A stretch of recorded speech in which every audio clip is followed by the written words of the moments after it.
All right, time for a very special guest here on Macrodosing. It's Cardale Jones. You know him. You know Cardale. He wrote a book, The Incredible Untold Story of College Football Playoffs. First hero, facts only, the first hero of the CFP, and also a former teammate of mine. Cardale, I'm not sure if you remember me. Do you remember me? Well, you talking about former teammate? Where at? It's how should I put this? Our team colors were Okay. red and like a little bit of white. Okay. So we talking about DC then? There we go. Okay, DC Defender. Yeah. I Yeah. tried out for the Yeah. DC Defenders. I had a 1 day tryout. I went 3 for 5 from 37 yards. You probably remember that. Unfortunately, we didn't have a longer stint together. Yeah, it's a real shame. I own a Cardale Jones authentic DC Defenders XFL jersey. Man, I appreciate that. That hits right here. Do you even have one of those? Other than the one that I played in, no, man. And I gotta find out. I'm pretty sure that's somewhere in storage somewhere. I might send it to you. You want to keep sake of the XFL. We had a good month-long run there. The games were fun at home. We had the beer snake going. Then COVID shut it down. But I mean, if that season doesn't get cut short, you can't tell me that the DC Defenders aren't XFL champions. Yeah, I'm gonna have to agree with you on that. I think the way we were rolling, I know we hit a little snag. I think we lost one the previous week before the COVID pretty much shut down the whole world. But we was getting ready to play Houston, who were the top team in the West Division, and that would Mm-hmm. have pretty much been a preview of the championship game for weeks to come. But yeah, we were rolling, man. I think all the guys we had on our team and our staff, and then that environment at Audi Field we played in, we Yeah. definitely had a great home field advantage. Yeah, Dr. Fauci stole a XFL title from us. That's what we all Yeah, remember. yeah, for A few sure, other for things too. sure. But I appreciate you joining, man. I know that we got Titus here. He's really excited to talk to you. He is a Yup. massive Ohio State. Are you a booster? Yeah, I think I'm technically a booster. Although unless I don't know if I'm allowed to be a booster, but yeah, I'm allowed to be a booster, right? Yeah, anything goes Yeah, now. this It's not. world Yeah. of NIL, anything, Yeah. pretty much anything goes at this point. Yeah. All right, I'm a booster then. Yes. So, Yes. so your book that you wrote. Tell me about the book because I think some people may have forgotten about Cardale Jones. We certainly haven't. But you were college football playoffs first hero, and you're kind of come up into being the starting quarterback. And what you did with that was an incredible run that you were on, and you were a very entertaining person too. You're a funny guy. So tell me about the book. Like, what is it about, and is there something in the book that people would be surprised to learn about what happened that year? Yeah, you know what? So starting back to where it all started, of the passion to kind of do this, it was as we speak about our time in XFL in DC. It was right towards the end of that year when I kind of started this process where COVID shut down the whole world. It was my first fall really outside of football since I can remember, and I had all this free time on my hands. And as I was thinking through what's the next chapter in life, it made me reflect on some of the things I've been through to that point.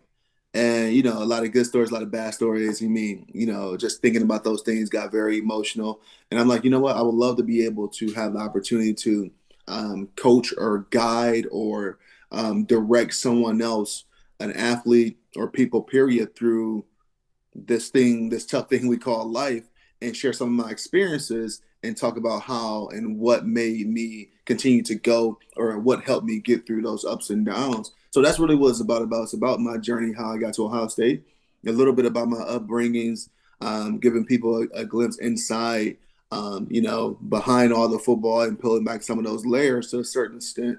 But yeah, that's what it's about. I think it's some cool stories in there. I still get people on social media who would reach out, on a consistent basis, and say things. Oh, I never knew you grew up like this. Oh, I never knew Coach Herman or Urban was like this. Or I never knew you was going through this while you was at Ohio State. So it's a lot of untold stories and details about, a lot of people want to probably skip to the 2014 season and seeing all the background of getting to the national championship. So it's a lot of cool untold stories. And then I got some great, clips from, teammates who had an impact on my life as well, and sharing their thoughts on some of the things I was going through as well. Mm-hmm. Aaron, what you got? Yeah, I'm just kind of interested in your, experiences at Ohio State because I went to the University of Tennessee, and Mm-hmm. I've made some waves saying what I felt about the system that is the NCAA, And a lot of Tennessee fans correlate to that, to my time at Tennessee, which is, inaccurate, right? Because, you fall in love with the people that you meet lifelong brothers, yada yada yada. But also, as an athlete, especially when I went to college, it was more the exploitative nature of the NCAA was way more prevalent than it is now, and maybe even like when you went to school. So like, what was something that really stood out to you that you when you look back on it was like, man, that shit just wasn't right, man. I mean, likewise, and clearly, Arian grew up big fan of yours from your time in Tennessee and Appreciate it. your time at the NFL and especially with the Texans. And but everything that transpired, I mean, I'm pretty sure we saw some of the similar things going to major universities as a Tennessee, as Ohio State, as these top programs around the country, where um, it's a well-oiled machine where they continue to get guys in. They continue to make so much money on these players. And at our time, we were playing clearly, we couldn't capitalize on NIL or the transfer portal to help further our careers. So, I mean, my time was unique, and I say I don't think it would never be another college experience like I had because I literally went from, you talk about overnight success. I literally had that. Overnight fame. I literally had that. I went from. I make this comparison. I could walk down our main campus street called High Street. You know, you know, Thursday completely naked if I wanted to, no one bat an eye. But that Friday or that Saturday after, the Big Ten championship game, I couldn't go nowhere. And then from your local Barnes and Nobles or your local bookstores or school apparel from the week before walking past there, it's not a number 12 jersey in the stands or in a window, and now they're filled with them.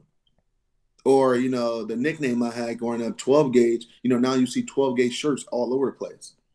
Now like when a school is in a positive light of saying anything good, bad, or indifferent, I'm talking about not just through football season. It always referring it's an image of me, or if it's referring to what we did on the football field. So as a kid or as a young man at that point of seeing like, okay, clearly you saw your teammates kind of go through that. You see a number 5 jersey because that was a quarterback and all this other stuff. You don't really have a feel for it, but when it's you and knowing that all these people are capitalizing on your name, image, and likeness, and you will get kicked out of school if someone decided to buy you a hamburger was just unbelievable. Mm-hmm. Do you Like all remember? these Do people. you remember the moment it switched? Because like I remember the moment it switched for me. I Like, remember the moment. Yeah, it literally. So I played 2014. We, our starting quarterback, he broke his leg versus our school called Team of North Michigan, and I got in the game. I think roughly middle of third quarter, still a tight game. I didn't do anything spectacular, but we won the game. And now the following week is a Big Ten championship game. But from that Saturday evening, from noon before we played that game, I'm big on social media at the time, and I guarantee you, when that game was over, I had 100,000 plus followers, just man, because I knew I was a starter. They knew I was a starter moving forward, right? And then leading up to the weeks, and then clearly after the following week was the Big Ten championship game, we put up 59-0 on the top Wisconsin team. Then I couldn't do anything. I couldn't go anywhere. I was a household name as far as in the Columbus area and the market Ohio State fans, where you start to see people take advantage of that. Where you start, like I said, you start to see 12 gauge T-shirts. You start to see the number 12 jersey, which I wore in every apparel store around Ohio. So I saw it immediately. It wasn't like, oh, it's creeping up on me. It was all me all over the place, Were you right? guys? Oh, sorry, Cardale. I was going to ask you, were you guys under extra scrutiny because you were that era of Ohio State players right after the tattoo guys, and I think it was like the year before you got to campus. The Yeah. Buckeyes go undefeated, but they can't play in a bowl game. No, that was my freshman year. That was your freshman year. Yeah, so Okay, I was so yeah, I got the punishment for that because that yeah, actually ultimately cost us a national championship because that was the BCS era back at the time where usually the 2 undefeated teams would play for the championship. And at that time, it would have been us and Notre Dame. yeah. That's But right. because we couldn't play in it, Alabama got the bid because they was only a 1-loss team, That's right. and they ended up beating Notre Dame. So, but yeah, I think we would have beat them. But yeah, we were still under a lot of scrutiny with clearly when I was in school from our compliance office. Like I remember, going into that Michigan game where I was already finally saved up all this freaking money, and it was like $4,200 up until that point to buy a car.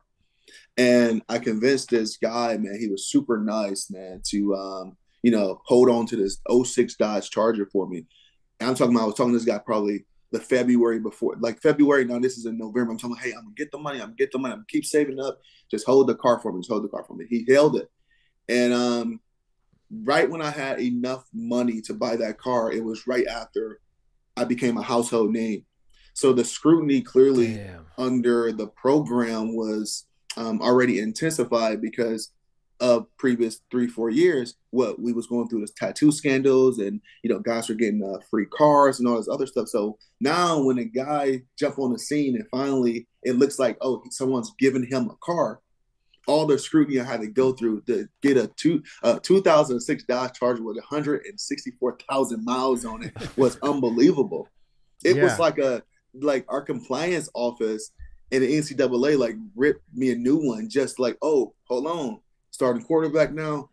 When you get a car, like, oh, everything like this is crazy. We need to make sure he's going on the up and up. How did you get the money? How did you? Like, it was unbelievable. And it was like a freaking 2.5-month process that delayed it because I was under scrutiny. And the program was still under scrutiny from, previous players' actions. That's crazy. So, like, the NCAA had to see what kind of car you got. Did they, like, go on Kelley Blue Book? Ask you for the specs? So that was another thing. And it was led by our compliance office, who ultimately was working hand in hand with the NCAA to make sure we stayed compliant at that point, where I think the car was actually so they ended up voiding that deal because it was coming from a private guy. Like, it was coming from a guy off the streets for the most part. And then I found another Charger. It was like 07. It was coming from a dealership. And the dealership was in this very small town. I'm actually really close with the guy, Fred Grill, still to this day. A really small town outside of Columbus. I found it on the internet and from a mutual friend. And they went through this guy books just to make sure he wasn't giving me a deal on this car. And like, they're looking at like, okay, whoa, why are you buying a car 45 minutes outside of town? You're passing 6 or 7 different car dealerships. What is this about? Oh, wait a minute. This car is freaking $1,200 under value. Why is it $1,200? Is he giving you a deal? Oh, we want to avoid this deal because he's doing something that's just he would do for you. So what this guy had to do, man, he's just an ultimate great guy. The dealership is called Meg Jeep Dodge Chrysler in Bellefontaine, Ohio. He pulled his books from numerous sales where he gave the average Joe a deal. Or he was like, yeah, I'm able to not have as big of a margin because I'm in a smaller area. So like little things like that and the scrutiny that came with not just the success that I had, but I mean, all of our players was going through stuff like that. It's wild that the NCAA didn't have anything better to do at the time. Like, they try to stay relevant. They try to stay relevant because they try to act like they aren't a money making business. So little things like that, they try to stay relevant. Oh, look, we made sure he was compliant with buying a car, so the tattoo or the car scandal don't happen again. When that's like overboard of what they should be doing. So one of my biggest gripes with athletes in general is like, now it's like extremely sexy to pile on to the NCAA, right? Like, it's a cool thing. Like, everybody does it, right? And I remember I did this documentary called School, The Price of College Sports. This was when I was in the league. And this was when it wasn't really a thing to bang on the NCAA like that. You had like the Ed O'Bannons of the world who was like forthright and just been doing this shit, right? But that documentary came out, and I received so much scrutiny for saying, like, yeah, I took some money under the table, right? All the while not naming anybody, right? Not trying to get anybody in trouble, but saying like, yo, this happens at every major university, and probably not even a major university, right? It just happens. What bothered me the most was the scrutiny I got from other players. Other players were like, man, you snitching, man, you telling, man, you telling, like all that, like that kind of sentiment. It was like a plantation vibe where it's like, nigga, if everybody says it, like Reggie Bush, he was on a podcast I used to do a while back, right? And he got his Heisman Trophy took, right? But they didn't come to his house and take it. He gave it to him. He literally gave it to him. Like, the NCAA is a paper shark. Like, they only have as much leverage as we give them. And so my issue with players and former players is like, nobody blows the whistle on them because everybody's scared of what the ramifications are. But all the ramifications are is, okay, you lose this banner, you lose this banner. Well, I guarantee you this: every major player that has played in the NCAA has taken money or taken benefit somehow, some way. If everybody says I took it, it's just going to erase the entirety of the NCAA institution, entirety of every game, of every bowl game that's ever played. No, they're not going to do that, especially nowadays, right? I just want to get your thoughts on actually sounding off on the NCAA. Like, this has been going on for years. Let's cut the games and start talking about paying these players. Yeah, and I mean, I'm gonna rewind one of your comments. I can't say every player has. I think I am. Is it happening at a high level way before? And I do believe so. But one thing I can say, coming into Ohio State in the time that I came in, and already the major sanctions that we was under, from losing scholarships to the bowl ban to getting the coach fired. I firmly believe none of our players, top players to the bottom tier guy, did not have an opportunity to get something under the table. One, because like I said, our compliance, we have the biggest compliance office in the country. Two, it got a head coach fired who was pretty much baby Jesus here. Mm-hmm. And then three, the people who is affiliated with the schools didn't even want to even think about taking that risk again of free dinner. I can remember times, and we still do it now, where I've grown to have great relationships with some of the boosters and major household names and supporters of the university, where if we had dinner, we had stuff like that, and we see one of the players, football, whatever the case in the sport may be, we are super cautious of not even walking by these guys. We are high and by, but we don't want them like even socializing too long, because we don't want them to look like they sitting at our table for dinner and we paying for that or anything. So maybe it was like that a little bit before here, and clearly got in trouble for similar things. But the guys I played with, I mean, I seen the struggle, and I'm pretty sure you have as well, where guys were struggling to pay rent. But that was a common thing. I've seen guys shack up in a 2-bedroom apartment, five guys shack up in a 2-bedroom apartment in the summer because they didn't have those scholarship checks kicking in into the fall. So I can almost guarantee you, no one on our team that was living lavishly outside of, if they was coming from already that lifestyle. But back to the NCAA though, I mean, yeah, I think a lot of that has already happened. I think they're trying to stay relevant by continuing to harp on those things. And I do believe that they should pay these players. And I think NIL is not really the most accurate way to do that. I would love to see the NCAA allow the schools to participate in some type of revenue share with the players. All these numbers already always come out with, okay, Ohio State football program, $60 million this year, and all this other stuff, right? Clearly, we all know your football and a lot of basketball programs usually funds the whole athletic departments and teams in every university around the country. They're generate revenue sports, right?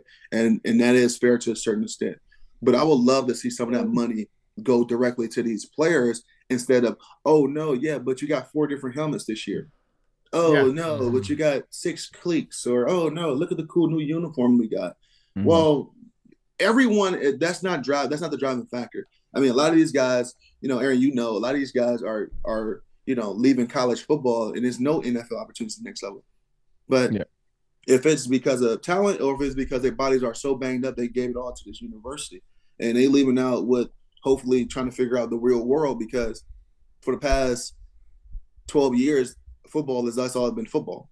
Right? It's always been, this is the goal, this is the career path and stuff like that. And, the NCAA and these major universities, for the most part, leave these guys out to dry and say, okay, it was fun here, but good luck in life. And, we're not going to be as supportive. I would love to see the university be way more supportive of their former players who's transitioning from football right after college to the real world. But it's a lot of things. We can talk about this forever, what the NCAA should be doing for current guys and former. I want to switch gears a little bit and talk about like a little bit of controversy that you had. We were at the very beginning stages of social media, so like we were like at its infancy, where we used to have meetings of saying, hey, you can't cuss, you got to do, it's just like an interview, everything you send out is for the play, all that shit. Right now, nobody cares. It's like it's a free for all, and like you get what you get, and it is what it is, right?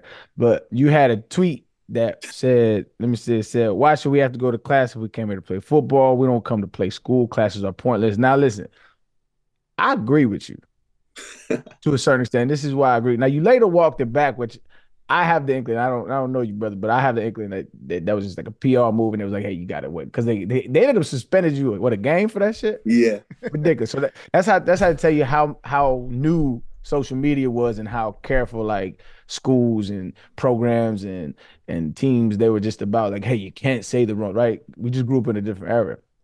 But I agree with you to a certain extent. This is why I agree with you because you're absolutely correct, right?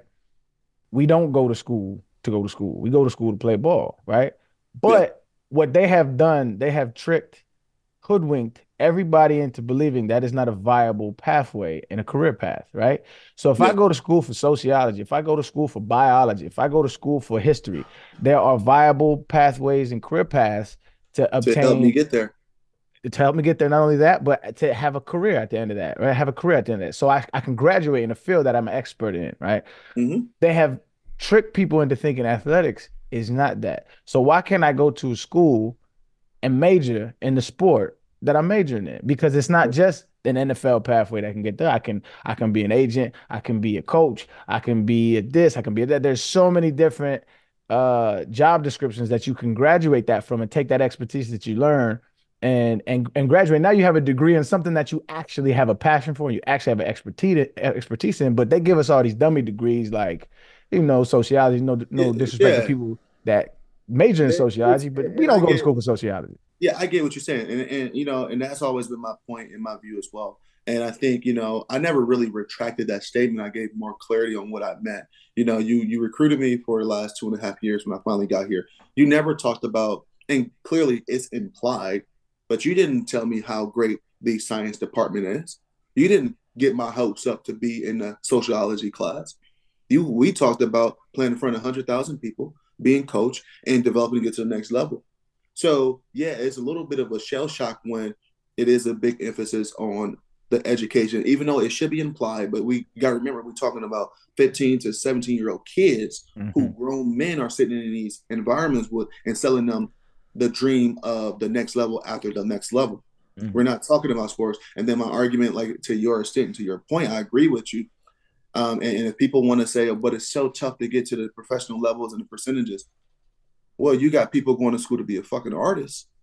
You got people going to school to be a doctor. You know the dropout rate of people going into medical school or don't pass the or people who not passing medical exams or the bars or like I don't even know an artist, but I guarantee you I probably had class with people 10 to 20 people at Ohio State who said, "Oh, I'm gonna be an artist. I'm gonna be a painter."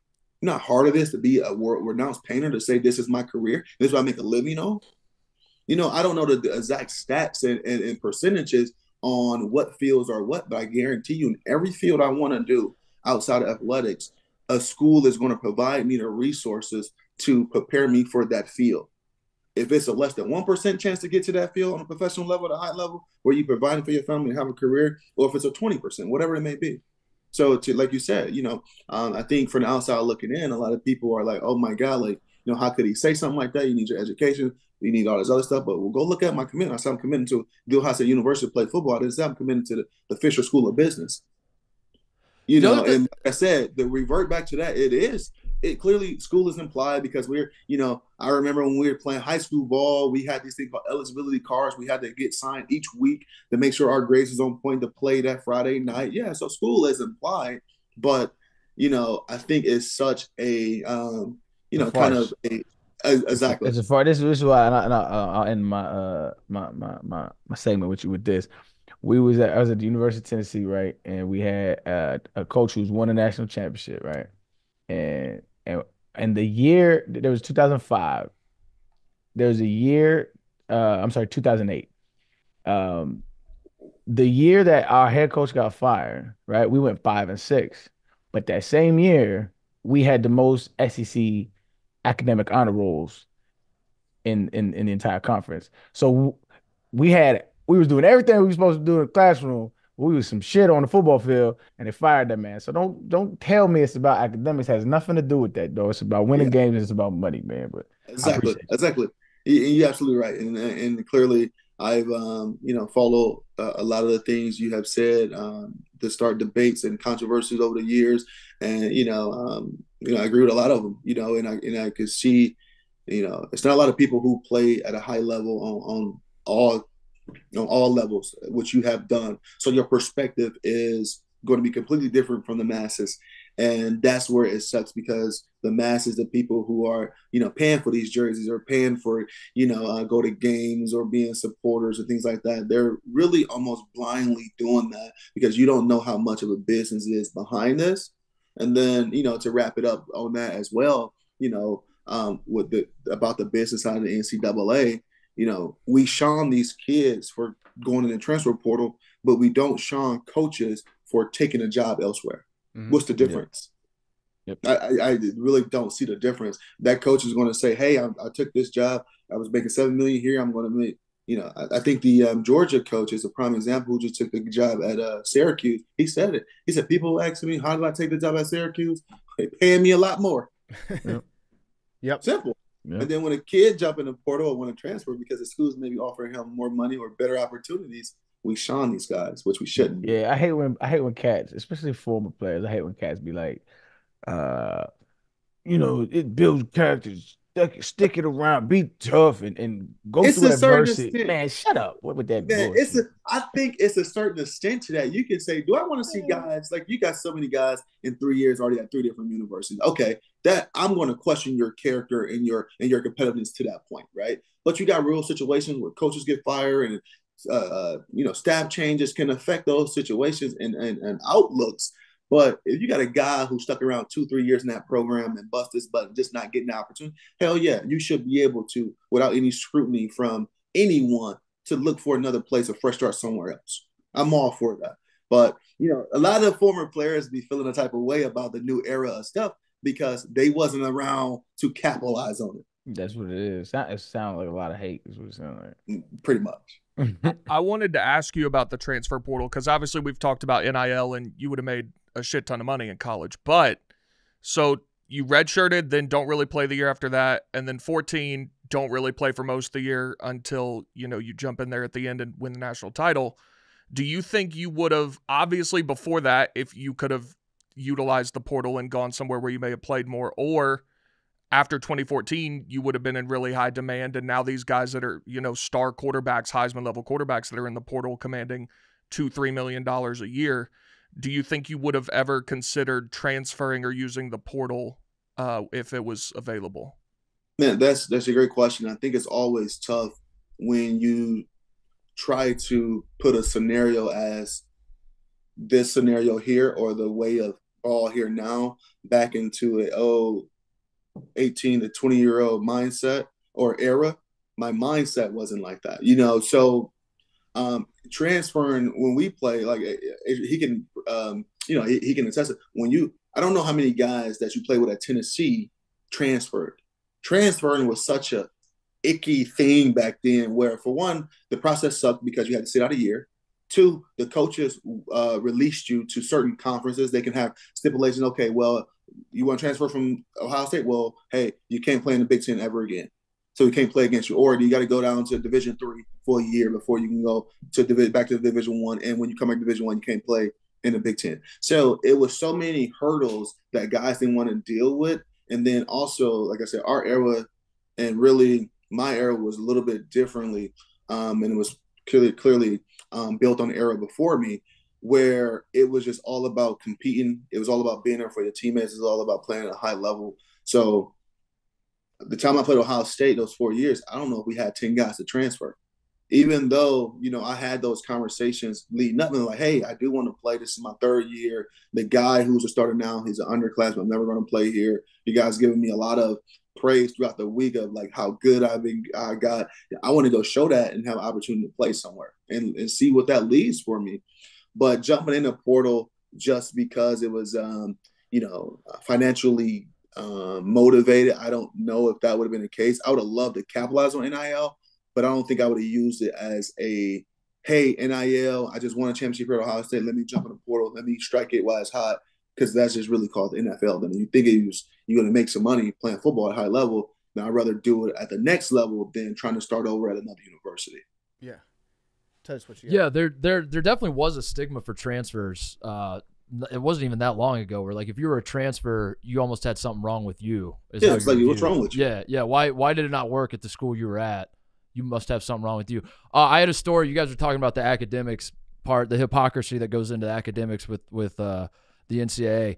I felt this firsthand. So I was a walk-on Cardale on the basketball team at Ohio State, and I was during the generation where we were awesome, and we were like #1 team in the country a few years, all that, right before you got to school. We had scholarships taken away because of our academic rating, because we had so many guys leaving early for the NBA draft that they wouldn't finish out their spring semester, like Greg Oden and Mike Conley and Daquan Cook and BJ Mullins and Costa Ku. Like, all these dudes were, they were like, the season's ended. They're like, I'm not going to keep going to class. I got to go get ready for the NBA draft. So the NCAA says, this has gone on for so long. You've established a pattern where you're not doing well academically. We are going to take 2 scholarships away from you. Now, I had been put on scholarship at this point, and I'm going into my junior year at Ohio State. I had been put on scholarship that, like, I knew I was a walk-on. I kind of knew the deal, but at this point I was like, this is pretty fucking sick that they put me on scholarship. We get 2 scholarships taken away, and they take my scholarship away. And I remember the conversation where I was like, I literally have the best GPA on this team. Like, we're getting punished. Exactly. We're getting punished for academics. I got the best GPA. Why am I getting punished? Did they do like a viral video where the coach is like doing a big celebration, like when they give a kid a scholarship? They're like, great news, we're taking this away. I was like, what the fuck is this, dude? If academics matter, I'm the guy that's holding up the GPA. Why are you taking mine away? Together. Yeah, I'm bumping it up. And the other thing I was going to say about your tweet, those of us who like knew you when you were getting recruited and got to Ohio State and all that, like way before the run you went on, I remember when you sent that tweet, I thought it was so fun. Like, I was laughing with you almost. Like, I feel like the rest of the country was laughing at you, and I think for sure. I think there was too much of, like, no one really knew you, so they were just leaning into like the dumb jock stereotype where they're like, this fucking dumb. And then so like one of the cool unintended consequences, I guess you'd say, or positive, whatever, of the title run you go on is people get to know you and they realize, 1, you're hilarious, 2, you're actually very, very smart, you're a great follow on Twitter, and then I don't know, it's kind of funny, like, looking back on, like, when you tweeted the pointless, like, obviously there was truth, then you and Arian talked about it, but I remember at the time I was like, why is everyone losing their minds over this? It's like, 1, it's true, and 2, it's really fucking funny that he said it. Yeah, exactly. It's so funny, and then Arian's talking about the social media era, and I make the argument all the time, like, I'm like, guys, I blew up Twitter. I blew it up. Like, I'm like, I was the first viral tweet. Like, they talked about this on the Good Morning America show. They talked about this on Fox. They talked about this on CNN. I said it was everywhere. I can remember the following day, because it was a Friday, that Saturday morning was getting ready to play. Well, I got suspended. Was getting ready to play Nebraska at night. It was a big game. And it was Nebraska's first year in the Big Ten. They were like it was a top 10 team. It was a top 10 matchup, but whatever. I remember getting up that next morning, Saturday, and stuff. I'm in my dorm, and every channel I turn to, a news channel, and they're talking about the tweet. And one anchor was like, "Yeah, Ohio State quarterback takes to social media or takes to Twitter and tweeted out, like, she didn't even know how to say tweeted out, like, and like, I remember them explaining that if you don't know what Twitter is, it is a social media website where you can use up to 130 characters to engage or to express your feelings."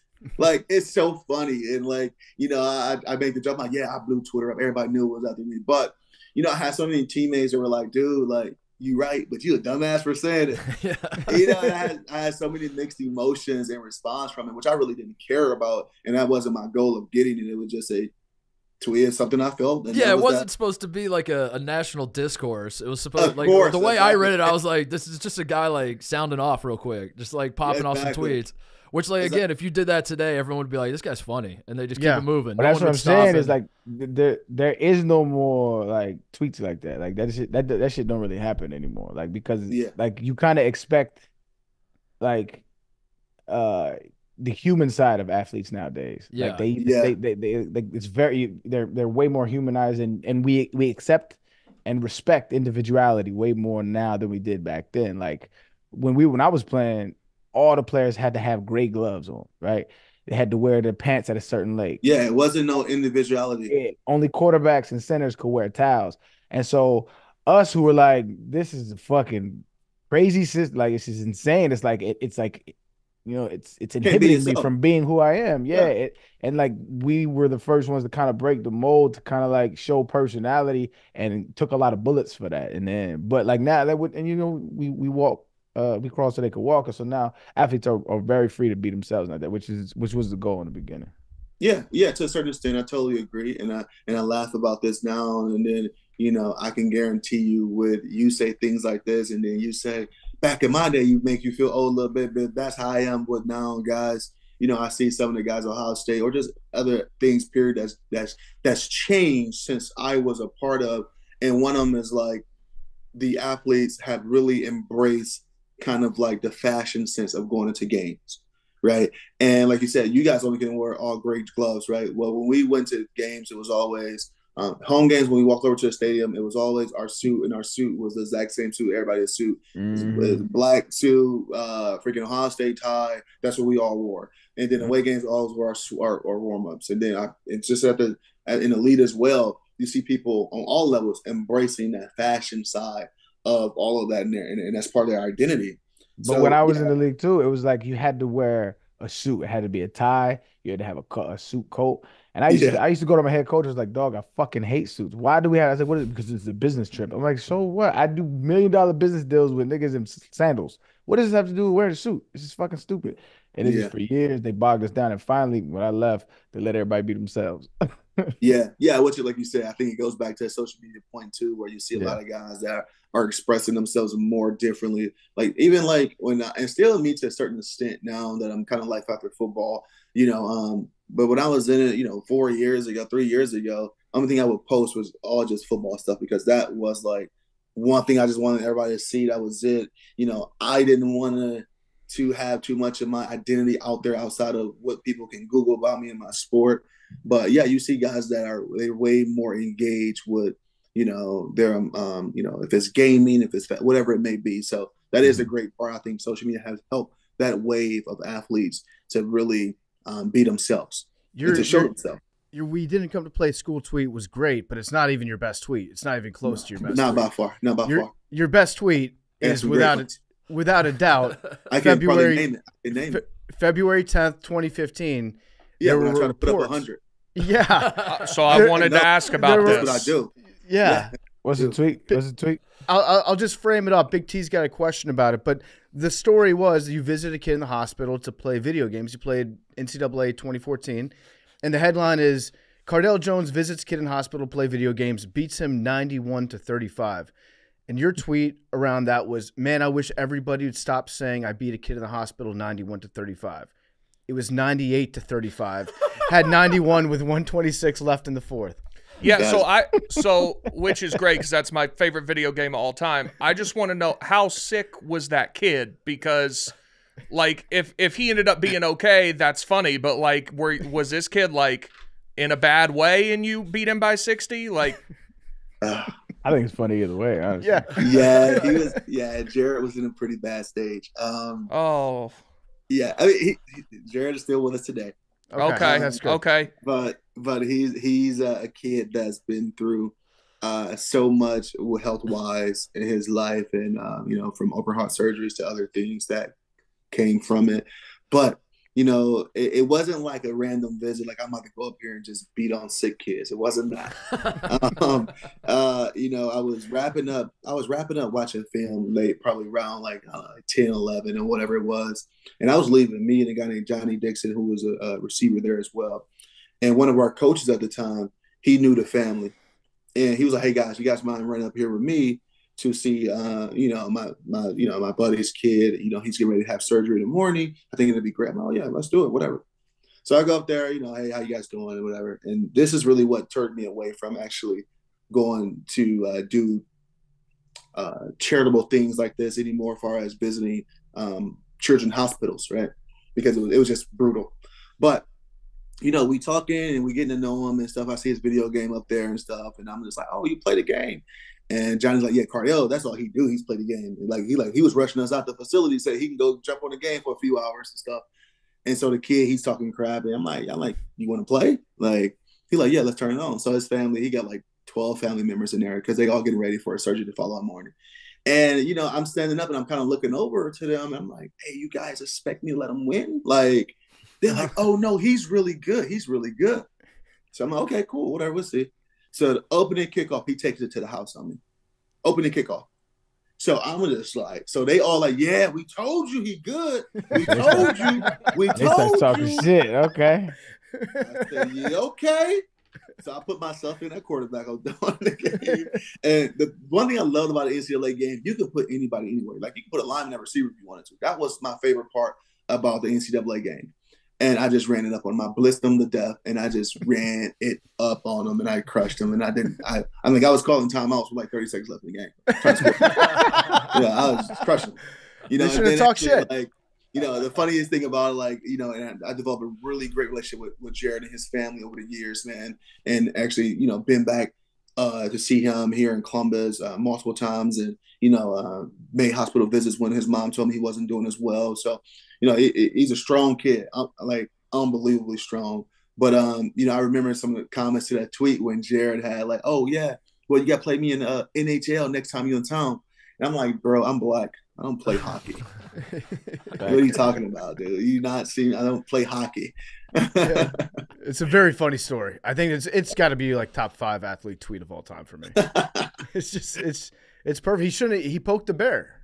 You know, like the family being like, "Oh, you can't beat him. You can't." What teams were you? You were Ohio State, obviously. I was Ohio State. He was Georgia. So actually, he got the last laugh with me the last couple of years because he's a big Georgia Bulldog fan, and clearly they just beat my Buckeyes this past year in the playoffs and won the last 2 national championships. So he pokes fun at me still, man. So, you know, he may be, you know, physically weak, but he mentally strong. I tell you that. I love it. You toughened him up a little bit. I appreciate exactly. that. Tough love. Cardale, thank you for stopping by, man. Check out his book, The Incredible Untold Story of the College Football Playoffs First Hero. Is there anything you want to tease from the book? Anything like let's make a little wave here. Drop like one tiny little nugget from the book that will make people like, oh shit, I got to go read this. I think people will be very shocked about just overall my experience behind the scenes at Ohio State. You know, good, bad, or different. I don't know what the responses are going to be. I think I did a great job of painting a picture of how, you know, it's not always a journey that's, you know, goes like this. It's a lot of ups and downs. So, you know, appreciate you guys for having me. And yeah, if anyone have an opportunity out there and get it, you know, I'd love to hear your feedback and thoughts. All right. Sounds good, man. Well, I appreciate you joining us. You have a great day, and good luck with the book. Hope you sell a lot of copies. Appreciate it. Thanks for having me, guys. Peace, brother.